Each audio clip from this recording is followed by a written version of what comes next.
Sejam bem-vindos ao jornal Comunica Universo. Este telejornal foi produzido, roteirizado e dirigido pelos alunos de jornalismo da Faculdade Universo de Niterói. A crise climática já é uma realidade. Seus impactos vêm sendo vistos cada vez mais no dia a dia da população mundial. Hoje vamos descobrir como Niterói vem se preparando para isso. Os efeitos das mudanças climáticas, que vão desde enchentes até incêndios, afetam diversos lugares no mundo, causando inúmeras vítimas, destruição e prejuízos econômicos, pois atingem populações vulneráveis. Meu marido, quando morava na região oceânica aqui de Niterói, ele já passou por várias enchentes, né, de entrar água na casa dele até o joelho. Cientistas integrantes de um consórcio internacional liderados pela Universidade de Oregon, nos Estados Unidos, realizaram estudos que apontam que o planeta Terra está entrando em uma fase crítica e imprevisível, em decorrência da emissão de combustíveis fósseis, causando elevação na temperatura da Terra e inúmeros desastres naturais. Por esse motivo, cidades como Niterói vêm se preparando para combater problemas gerados pela crise climática, como a criação da primeira Secretaria do Clima no Brasil, comandada pelo Dr. Luciano Paes. Hoje o Brasil, a maior quantidade de emissões de gases de efeito estufa no Brasil é o desmatamento. Tá? Então, esse é um problema, tanto é que nas contribuições nacionalmente determinadas, né, a sigla em inglês é NDC, né, nessas contribuições, por exemplo, o desmatamento é o maior percentual que temos no que diz respeito à emissão de gases de efeito estufa. E com excelência no assunto, e por fazer um ótimo trabalho pela cidade e pelos niteroenses, a pasta de Niterói foi convidada mais uma vez para participar da COP. A COP29 acontecerá esse ano, em novembro, no Azerbaijão. A gente já em 2021, a gente foi convidado por ser a primeira cidade brasileira a ter uma secretaria dedicada às mudanças climáticas, né? Então a gente já foi convidado para participar de uma forma com muita propriedade já na COP26, em 2021, em Glasgow, na Escócia, né? E lá, por exemplo, a gente mostrou que sim, podemos fazer ações em nível local. Então, enquanto o mundo inteiro, né, tem discutido na esfera federal, na escala nacional, questões ligadas, por exemplo, à redução de carbono e adaptar seus territórios, a gente está mostrando também que em nível local é fundamental essa responsabilização. E, obviamente, tivemos esse convite sendo refeito para a COP27 no Egito, em Sharm el Sheikh. Tivemos também no ano passado em Dubai, a COP28 aconteceu lá, né? E esse ano a gente está sendo convidado no Azerbaijão. Nos últimos anos, o interesse da população por política teve um aumento significativo. E você, Thiago, como anda se informando? Definitivamente não pela Choquei. E por aí, como será que a galera se informa? As redes sociais vêm ganhando destaque como uma das principais formas de informações entre os jovens, especialmente no campo da política. As principais redes sociais desempenham um papel cada vez mais importante na forma como os jovens se informam e discutem sobre política. Com conteúdo rápido e acessível, essas plataformas facilitam o acesso a debates e movimentos políticos. Especialistas apontam que essa influência pode ser positiva, já que permite maior engajamento, mas também traz risco, como a desinformação. De acordo com a pesquisa O Jovem Brasileiro e o Futuro do País, realizado pelo Núcleo de Tendências e Pesquisa da Faculdade PUC Rio Grande do Sul, entre os entrevistados de 18 e 34 anos, 47,4% possui política como interesse na hora da busca de informação e 70,24% procuram se informar diariamente. Já as redes sociais são o segundo principal canal utilizado pelos brasileiros para se informar sobre política. Segundo pesquisa da Genial Investimento com a Este Consultoria e Pesquisa de 2021, 21% dos brasileiros utilizam as redes sociais como principal fonte de pesquisa sobre política. Para o professor de comunicação e servidor da Escola Judicial Eleitoral, Maurício Duarte, as redes sociais tanto ajudam, mas também atrapalham. As redes sociais são uma ferramenta que pode ampliar o debate público. São uma esperança de ampliar a política e o debate público. Mas como elas funcionam hoje, elas são negativas para a política e para o debate público, que nos isolam em bolhas e a gente só recebe a mesma coisa. O fenômeno que os teóricos chamam de câmara de eco.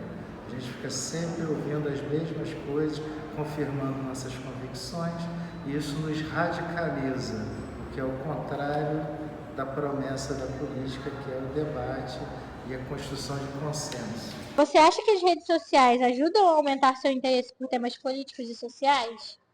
Eu acho que sim, porque hoje a internet ela é um lugar muito mais amplo. Então, eu acho que tem camadas e tem grupos na internet que é mais fácil da gente encontrar pessoas que têm a mesma visão política que talvez muitos de nós temos. Principais fontes de informação política que você segue nas redes sociais? Então, eu não costumo seguir nenhuma, mas sempre que alguma informação assim bate, alguma coisa assim, eu tento pegar, pesquisar no Google, ver se tem mais de uma fonte, ver se as fontes batem mesmo as informações. Eu acho que hoje em dia eu não me deixo ser tão influenciada pelas redes sociais, porque eu vejo que muitas coisas não são verdades, então eu me questiono mais. As redes sociais têm, sem dúvidas, um impacto direto na formação política dos jovens, trazendo tanto oportunidades quanto desafios. E essa relação entre juventude e política tende a evoluir cada vez mais. É sempre importante buscar informações de fontes confiáveis e oficiais. O aumento dos casos de furto na cidade de Niterói tem gerado preocupação nos moradores. Para compreender melhor a situação, nossa equipe foi às ruas para ouvir a opinião da população. O centro de Niterói é um dos principais pontos de circulação e de comércio na cidade. Mas junto com as movimentações intensas, os casos de furtos também têm aumentado, preocupando trabalhadores e moradores da região.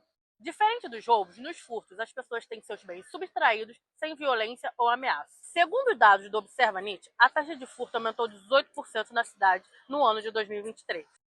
Como você se sente em relação à segurança no centro de Niterói? No horário da manhã eu me sinto mais seguro. Agora no horário da noite eu acho a situação bem precária. Eu atualmente me sinto muito insegura, principalmente na parte da manhã e quando tá mais à noite, tipo umas 9 horas da noite, a segurança aqui praticamente zero. Me sinto muito insegura. Você já foi vítima de furto ou presenciou algum? Não, nunca fui. Presenciei na rua da minha faculdade, 2 caras em uma bicicleta furtou uma menina que estava na nossa frente. Já presenciei aqui perto das barcas, tanto que eu tive que fugir, senão eu ia ser a próxima vítima. O que você acha que falta para uma maior segurança? Policiamento, uma boa iluminação. Na minha opinião, é a distribuição melhor do policiamento. Acho que um maior patrulhamento, mais escalas pelo centro de Niterói, as partes mais inseguras, vamos dizer assim, em direção a Santa Rosa, indo em direção a Icaraí, que aquelas partes não ficam tantos policiais à volta, ficam mais aqui pelo centro. É esperado que haja uma ação de combate da Prefeitura de Niterói juntamente com órgãos de segurança pública para que tragam resultados concretos para quem circula pela região. Problemas físicos e psicológicos são resultados de uma rotina exaustiva de trabalho. Conversamos com a psicóloga Elisa Nicolai para entender um pouco mais sobre o chamado burnout. Estresse constante, exaustão e até dores físicas. Esses são alguns dos sintomas da síndrome de burnout, ou síndrome do esgotamento profissional, que se desenvolve em ambientes de trabalho desgastantes, com muita pressão e competitividade. É um distúrbio psíquico causado pela exaustão extrema relacionada ao trabalho, e ela pode afetar homens, mulheres em todas as suas idades, em todas as classes sociais, qualquer área de atuação e regiões do mundo. Segundo o INSS, em 2023, 421 pessoas foram afastadas do trabalho por burnout. Esse é o maior número em 10 anos no Brasil. Hoje viemos à rua saber o conhecimento da população a respeito desse transtorno. Você já teve episódio de estresse no trabalho? Sim, já muitos. Tive sim. Já sim. Como você lida com a cobrança no ambiente de trabalho? É estressante demais, né, cara? Tem que aguentar a pressão e a pessoa que tem que trabalhar de CLT fica à mercê disso aí, né, mano? Geralmente tinha mais trabalho pra fazer, então nem dava tempo de eu pensar, mas assim, eu ia pro psicólogo.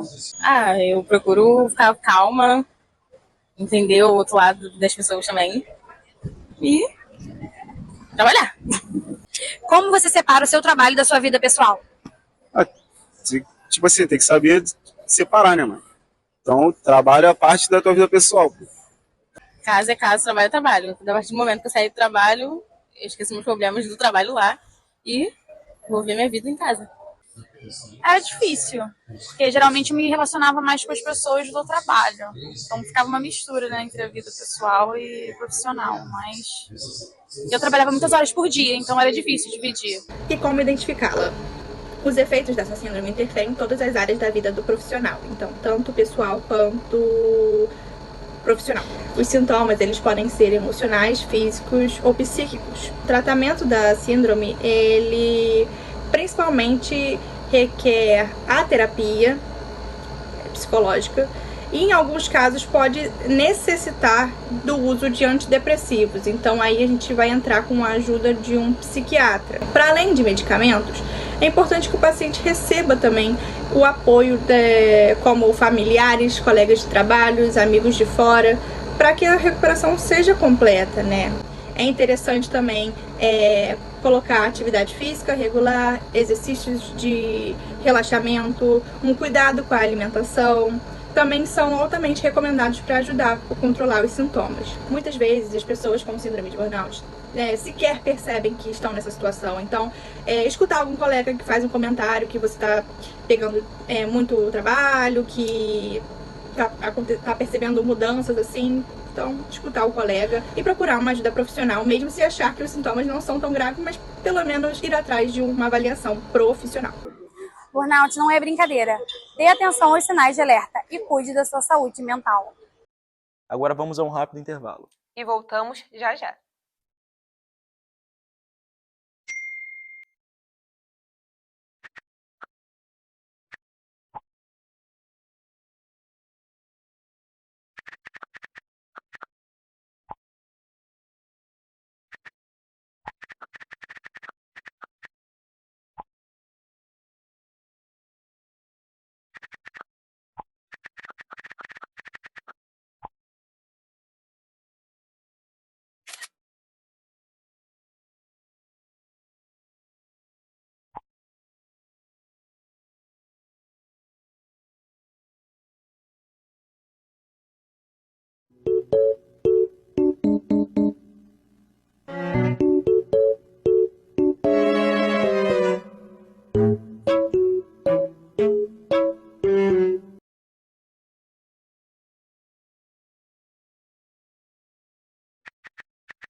A camisinha, além de ser um método contraceptivo, é a maneira mais eficaz de se proteger contra infecções sexualmente transmissíveis. O uso da camisinha é indispensável em qualquer relação sexual.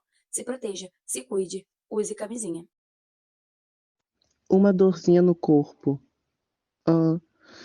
Talvez seja só cansaço e um enjoo e uma febre de leve. Deve ser só um mal-estar. Acredito que seja passageiro. Mas e se não for? A dengue é perigosa. Não ignore os sintomas.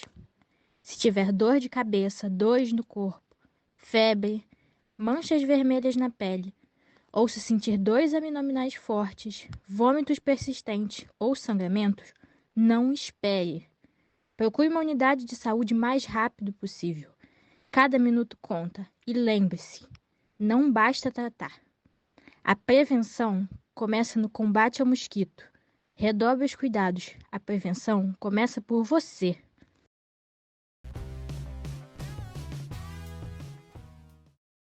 As inteligências artificiais generativas vêm impactando o mundo atual de diversas maneiras, incluindo no mercado de trabalho. Confira a matéria a seguir, onde eu e a repórter Vitória tivemos a oportunidade de entrevistar profissionais para tratar sobre o assunto.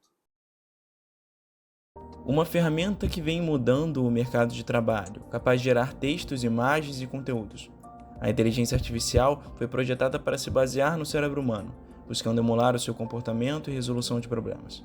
Uma criação proveniente de diversos campos de estudo, como da matemática, medicina e computação.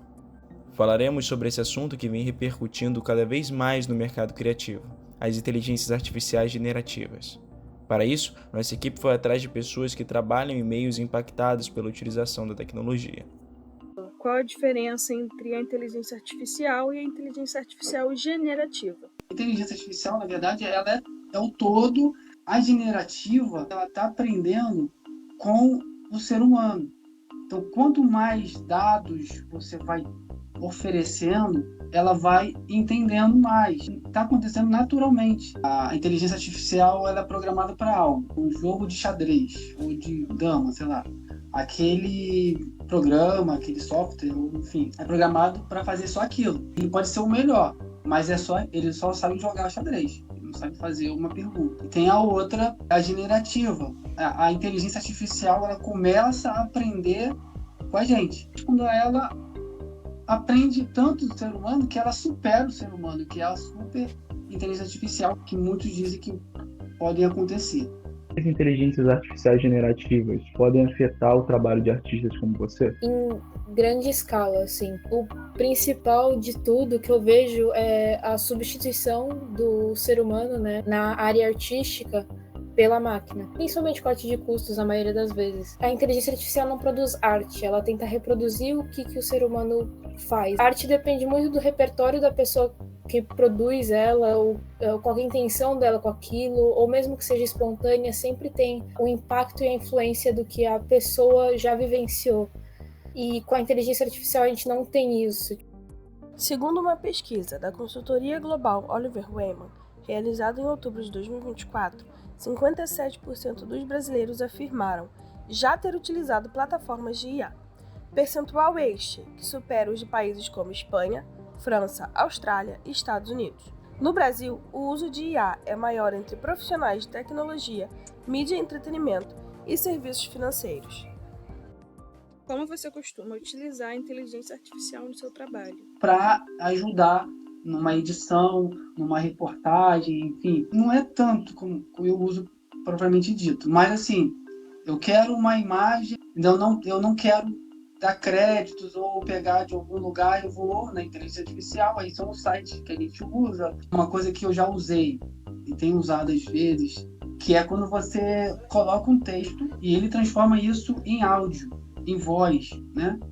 E aí tem vários tipos de vozes lá, feminina, masculina, de criança. Tento ao máximo não usar absolutamente nada. Sou forçada a usar por conta da faculdade onde eu estudo. Tá completamente tentando fazer com que os alunos utilizem de alguma forma a inteligência artificial e tentando propagar a ideia da inteligência artificial de forma completamente positiva. Falando que você não vai ser substituído, você vai conseguir manipular a ferramenta para o seu bem. Mas para você tem algum jeito delas auxiliarem no meio artístico? Bom, eu acho que muitas pessoas vêm sendo bem radicais em qualquer tipo de inteligência artificial é ruim, mas eu acho que no ramo de artes, assim, ela pode beneficiar e ela já beneficia. Muito trabalho repetitivo que a gente tem já é solucionado por algumas ferramentas. Eles auxiliam e não substituem a influência e o impacto do artista, né? Quais são os benefícios e malefícios da inteligência artificial generativa? O benefício que ela te dá mais tempo para você trabalhar, pelo menos na minha área, né? Na edição, tudo hoje é tempo. Você tem uma ferramenta que ela vai te ajudar. Você joga no chat GPT da vida, para fazer um resumo de um livro de 500 páginas. Ele faz isso para você em segundos, você está ganhando tempo. Claro, não é pegar o texto que foi jogado lá, copiar e pronto, está entregue. Ela é uma ferramenta que vai te ajudar. Infelizmente, aí vem a parte negativa, que tem pessoas, né, casos que pega esse texto, né, e copia e cola, pronto, entrega um trabalho numa faculdade, numa escola e não sabe nem o que está escrito ali. Uma geração, a gente tem que tomar cuidado com a geração chat GPT, de que não é tão simples assim. Você pode usar, eu não estou dizendo que a gente não vai usar, mas a gente tem que usar com responsabilidade. O que você acha que é preciso para a gente poder melhorar o cenário atual? É melhor ter uma legislação, algo bem concreto para delimitar e regulamentar o uso de inteligência artificial, porque não acaba impactando só o meio artístico, né? A inteligência artificial ela trabalha pegando coisas já pré-existentes da internet e utiliza para deformar e criar imagens, entre aspas, novas. Muitos artistas não dão permissão para que inteligências artificiais estejam treinadas em cima do estilo de artes dela. Como não tem essa regulamentação muito precisa, qualquer tipo de inteligência artificial pode roubar e utilizar para projetos que estão ganhando dinheiro em cima de um trabalho que não foi pago. O ambiente acadêmico vem passando por grandes mudanças devido à tecnologia. afetando profundamente a experiência dos estudantes. A gente tem um exemplo claro de transformação, né? Você tem usado inteligência artificial nos seus trabalhos da faculdade? Inclusive, esse roteiro teve ajuda do ChatGPT. A tecnologia evolui mais a cada dia que passa e está em todos os ambientes. Hoje, vamos falar com alunos e professores sobre o acesso à tecnologia nos ambientes acadêmicos e como eles contribuem ou atrapalham no cotidiano. Quais são os maiores desafios que a tecnologia trouxe para você enquanto professor? Eu acho que a tecnologia, ela tem muitos caminhos a serem usados, né? Ela pode ser muito benéfica, mas se utilizada de forma errada, ela traz malefícios. Um deles é o excesso de informação. Quando a gente tem muito acesso às redes sociais, a tendência é que a gente perca o foco. Você pede para o aluno pesquisar alguma coisa, ele vai para esse caminho, desce uma notificação da rede social. Porque as redes sociais, elas têm essa atração, né? E a gente já vem de uma geração que tem uma dificuldade muito grande em ter foco em algumas coisas por muito tempo. A gente vê, por exemplo, o TikTok, que é muito voltado para vídeos curtos. Essa cultura que a gente está criando faz com que o pessoal perca o foco muito rápido. E isso é um problema. A gente querer usar a ferramenta como algo positivo, mas esse excesso de uso das redes sociais fazer com que a galera perca o foco e acabe não fazendo o que tem que ser feito ou não prestando atenção no que a gente está falando no momento em que precisa. E essa perda de foco dá uma atrapalhada. Como você faz para administrar o uso da tecnologia de forma positiva para o seu trabalho?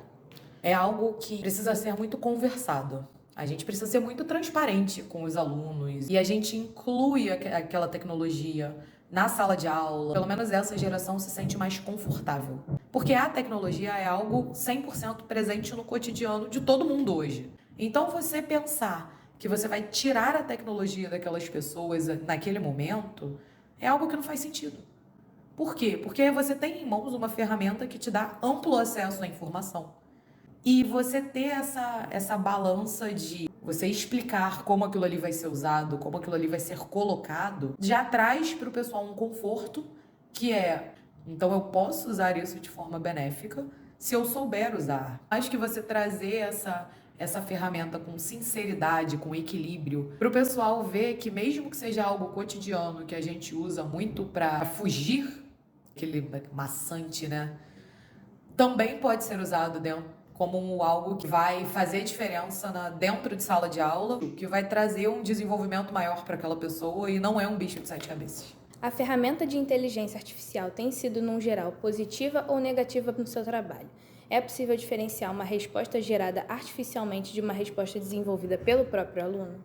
Então, a inteligência artificial, ela tem tudo para ser algo muito positivo, mas nesse momento ela ainda não é.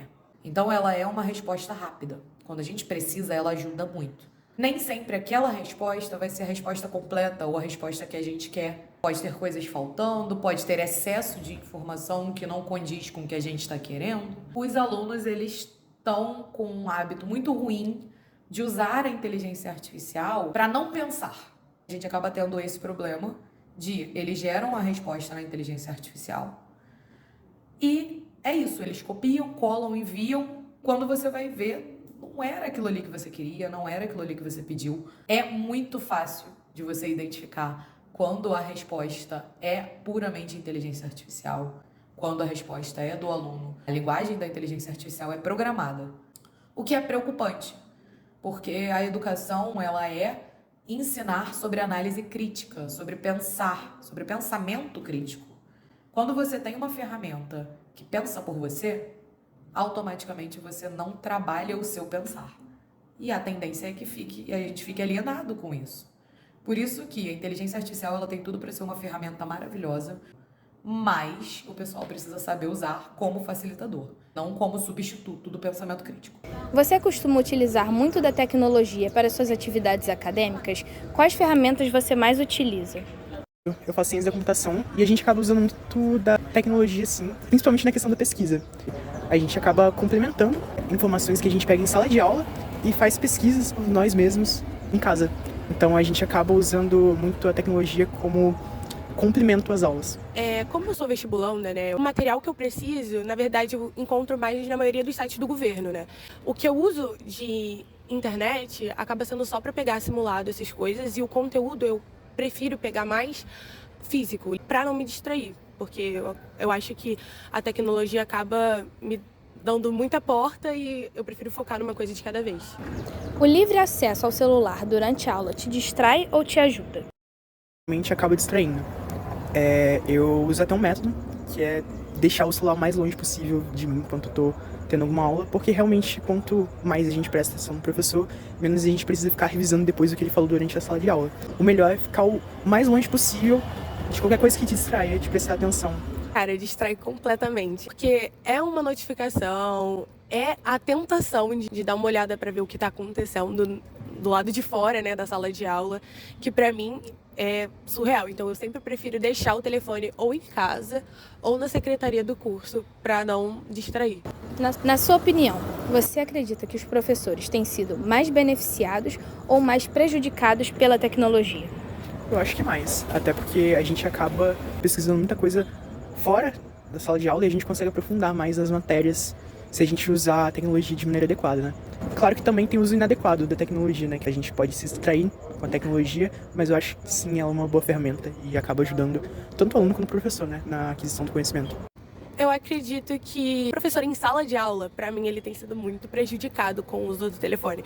Porque a quantidade de pessoas que em sala de aula se distraem com o telefone ao invés de prestar atenção no que o professor está falando é enorme. Mas, por outro lado, tem a facilidade dele poder passar trabalhos que envolvam uma pesquisa maior, que envolvam um aprofundamento que só a internet pode oferecer, sabe? E antigamente, as pessoas tinham que procurar em livros e mais livros em diversas bibliotecas, e hoje em dia a gente consegue uma pesquisa rápida, ter acesso a muito mais informações. E você, como acha que a tecnologia influencia diretamente na área acadêmica? Os espaços culturais estão se tornando cada vez mais presentes na cidade de Niterói. Em setembro de 2024, foram inaugurados 2 novos locais na região oceânica, e eu tive o prazer de conhecê-los. Você pode conferir na matéria a seguir.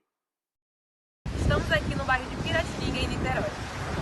Para além da praia e do Parque Orla, você precisa conhecer estes 2 espaços. O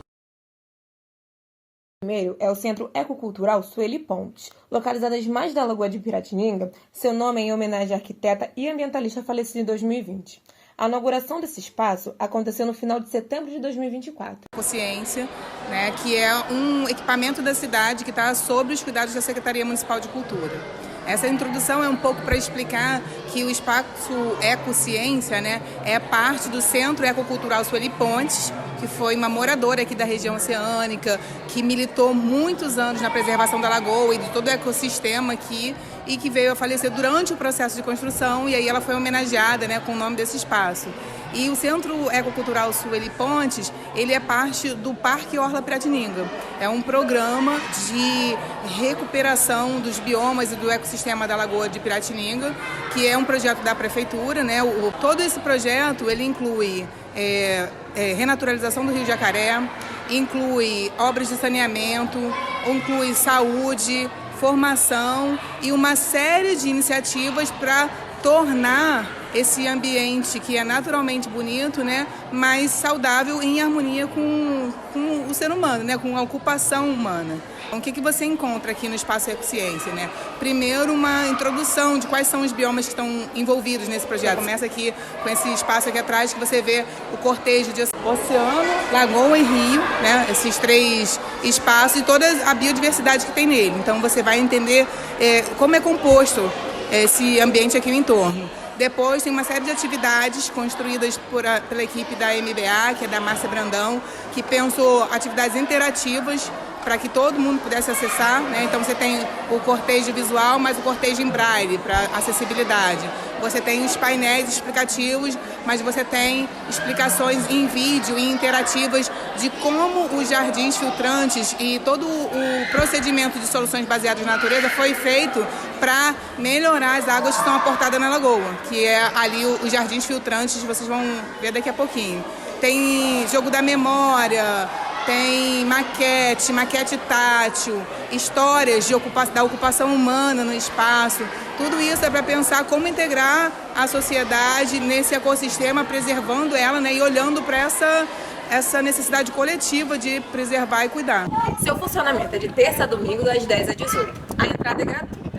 Anota aí, o endereço é Avenida Celso Kelly 378, Piratininga, Niterói.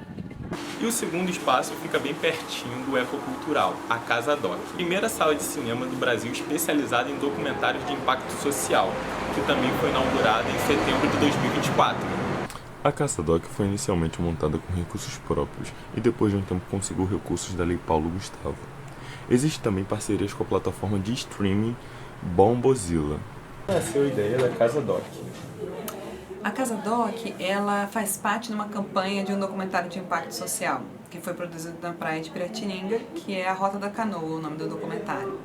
Que é um documentário que vai mostrando a luta dos pescadores artesanais, né, pela sua cultura, e vai mostrando a busca deles para entender o que era a canoa caiçara. Então, em algum momento, a gente, né, produzindo esse documentário, junto com o barracão de pesca, né, o capitão do barracão falou, por que a gente não faz um cineclube aqui na praia para falar sobre a pesca artesanal? Então, a gente fez esse cineclube por um ano, que era o Cineclube Caiçara. Qual o objetivo da Casa Doc? A gente aqui na Casa Doc trabalha com duas tecnologias. Então a gente tem o objetivo de fazer formação no audiovisual, né, de ser um polo de audiovisual em Niterói, em Piratininga, mas a gente também quer discutir as questões como as culturas ancestrais, como a questão climática. Então a gente quer trabalhar o documentário de impacto social e também quer fazer formação. Então o objetivo da Casa Doc é juntar a formação do documentário de impacto social num espaço físico.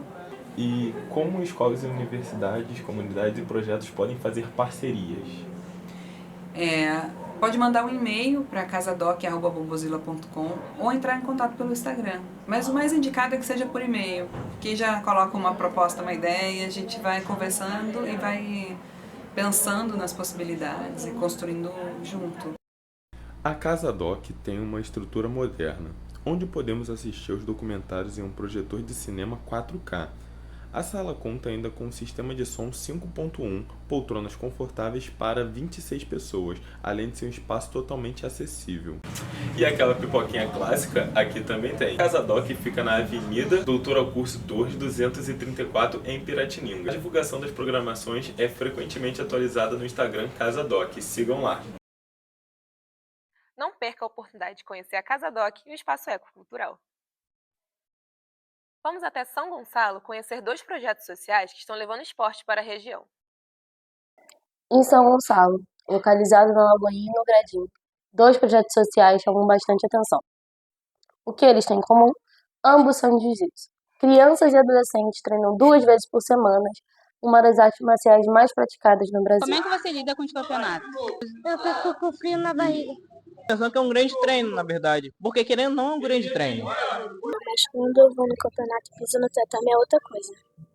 Eu coloco na minha cabeça que independente do resultado eu sou um campeão. E que tem que ter respeito ao adversário sempre, porque como eu tenho um sonho, ele tem um sonho também. Quando a gente fica na área da concentração, né?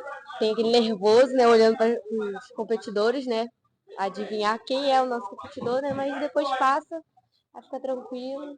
Por que você faz jiu-jitsu? Para se dedicar cada mais vezes e para aprender a se defender. Meu pai faz jiu-jitsu, aí eu comecei a gostar, vi muito ele treinando e comecei a gostar. Jiu-jitsu desde 7 anos de idade, por amor, e foi pelo jiu-jitsu que eu aprendi que eu tenho que ter respeito ao próximo e disciplina para a vida toda. Ambos os projetos foram criados com o mesmo intuito, tirar as crianças da rua.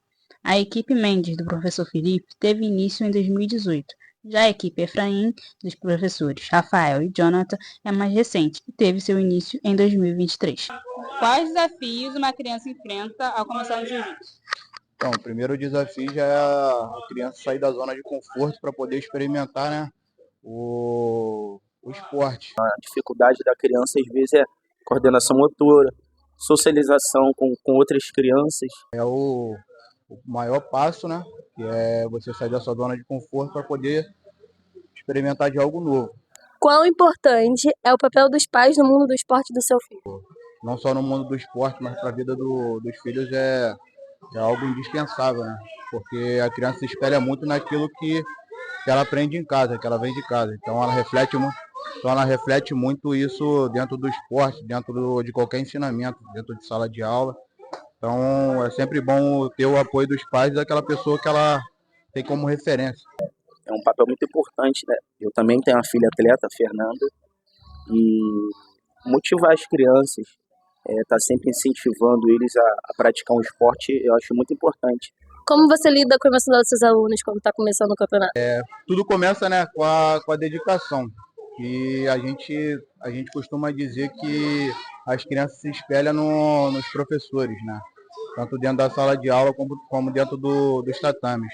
Explica para eles que, por mais que chegue lá, a competição é difícil, a gente explica que eles têm que ir lá se entregar, fazer o que eles treinam sempre e se divertir, que é o mais importante, né? Para saber mais sobre os projetos, basta acompanhá-los através de suas redes sociais que estão aparecendo aqui na tela. Este foi um trabalho experimental da disciplina de telejornalismo do curso de Comunicação Social da Universo Niterói. Para acompanhar mais dos nossos projetos, você pode conferir o nosso Instagram, @comunicauniverso. Muito obrigado pela sua companhia e até mais.